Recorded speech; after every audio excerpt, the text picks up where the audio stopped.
देखा भाई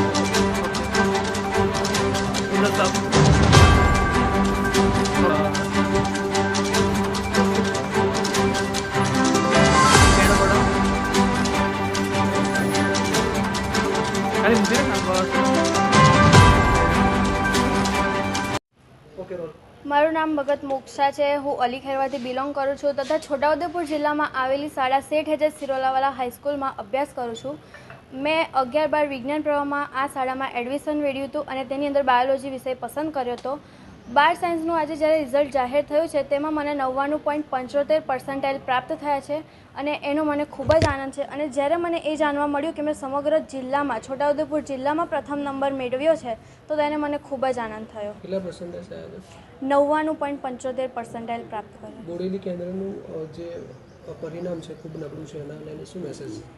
કેન્દ્રનું પરિણામ ગયા વર્ષની સાપેક્ષે તો સારું છે પણ તેમ છતાં નબળું છે કારણ કે તેનું કારણ વિદ્યાર્થીઓ પોતે જ છે।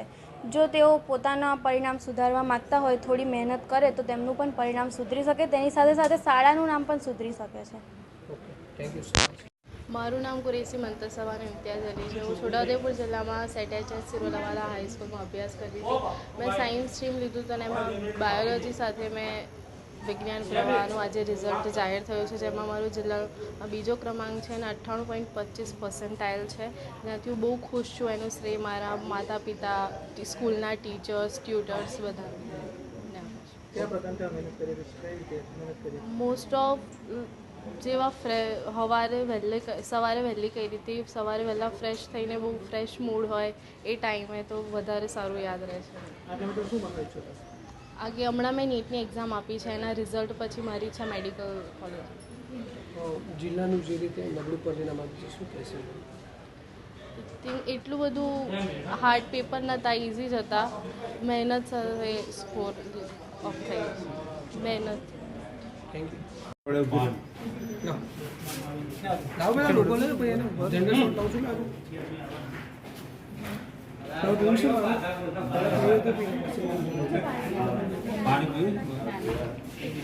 મારું નામ મકસૂરી અસ્ફિયા ઇમરાનભાઈ છે। આ હું શેઠ હેજત સિરોલાવાલા હાઈસ્કૂલ શાળામાં અભ્યાસ કરું છું અને આજ રોજ વિજ્ઞાન પ્રવાહનું પરિણામ જાહેર થયું છે, જેમાં મારા 97.85% આવ્યા છે, જેમાં મારા શિક્ષકોએ, શાળાના શિક્ષકોએ ખૂબ મહેનત કરી છે, તેમજ મારા માતા પિતા અને સૌથી વધારે જો મને સપોર્ટ કર્યો હોય તો તે મારા દાદા છે, જેમને મને ખૂબ સપોર્ટ કર્યો છે અને હું આજે આટલું પરિણામ લાવી છું તો હું એમને આભાર માનું છું કે એમના જ કારણે મારું આટલું પરિણામ આવ્યું છે। નમસ્કાર, હું જિલ્લા શિક્ષણાધિકારી છોટાઉદેપુર।